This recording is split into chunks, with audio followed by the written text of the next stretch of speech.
ಭೂಮಿಯ ಆಕಾರ ಜಿಯೋಡ್ ಶೇಪ್ ಅಥವಾ ಭೂಮ್ಯಾಕಾರ ಯಾಕೆ ಸರ್?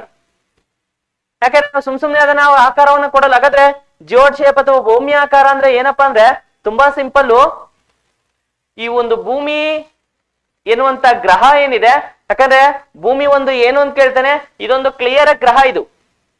ಹಾಗಾದ್ರೆ ಇದು ಜಿಯೋಡ್ ಶೇಪ್ ಯಾಕಪ್ಪ ಅಂದ್ರೆ ಭೂಮಿ ಎನ್ನುವಂತ ಗ್ರಹ ಏನಿದೆ ಇದು ನೋಡಿ, ಈ ಲೈನ್ ಏನಿದೆ ಇದು ಅತಿ ವಿಶೇಷವಾದಂತ ಅಕ್ಷಾಂಶ ರೇಖೆ, ಇದು ಲ್ಯಾಟಿಟ್ಯೂಡ್ ಲೈನ್. ಇದು ಈ ಒಂದು ಸಮಭಾಜಕ ವೃತ್ತದ ಬಳಿ, ಇಲ್ಲಿ ಸಮಭಾಜಕ ವೃತ್ತದ ಬಳಿ ಭೂಮಿ ಏನಾಗಿದೆಯಪ್ಪ ಅಂದ್ರೆ ಉಬ್ಬ ಆಗಿದೆ.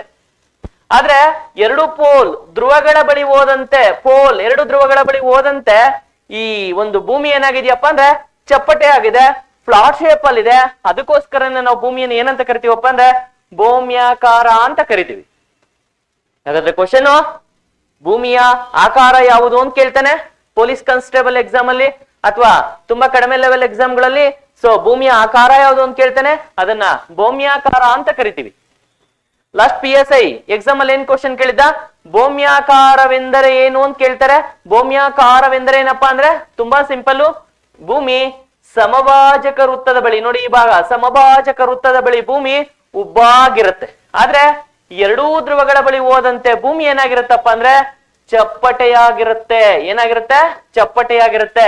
ಇದನ್ನೇ ನಾವೇನಂತ ಕರಿತೀವಪ್ಪ ಅಂದ್ರೆ ಭೌಮ್ಯಾಕಾರ ಅಂತ ಕರಿತೀವಿ. ಹಾಗಾದ್ರೆ ನಿಮ್ಗೆ ಈಗ ಅರ್ಥ ಆಗಿರ್ಬೇಕು, ಭೂಗೋಳ ಅಂದ್ರೆ ಏನಪ್ಪಾ ಅಂದ್ರೆ ಇಡೀ ಭೂಮಿಯ ಬಗ್ಗೆ ಅಧ್ಯಯನ ಮಾಡೋದನ್ನ ಭೂಗೋಳ ಅಂತ ಕರಿತೀವಿ. ಇಡೀ ಭೂಮಿಯ ಬಗ್ಗೆ ನಾವೇನ್ ಅಧ್ಯಯನ ಮಾಡ್ತೀವಿ, ಇಡೀ ಭೂಮಿಯ ಬಗ್ಗೆ ಅಧ್ಯಯನ ಮಾಡೋದನ್ನೇ ನಾವು ಭೂಗೋಳ ಶಾಸ್ತ್ರ ಅಂತ ಕರಿತೀವಿ.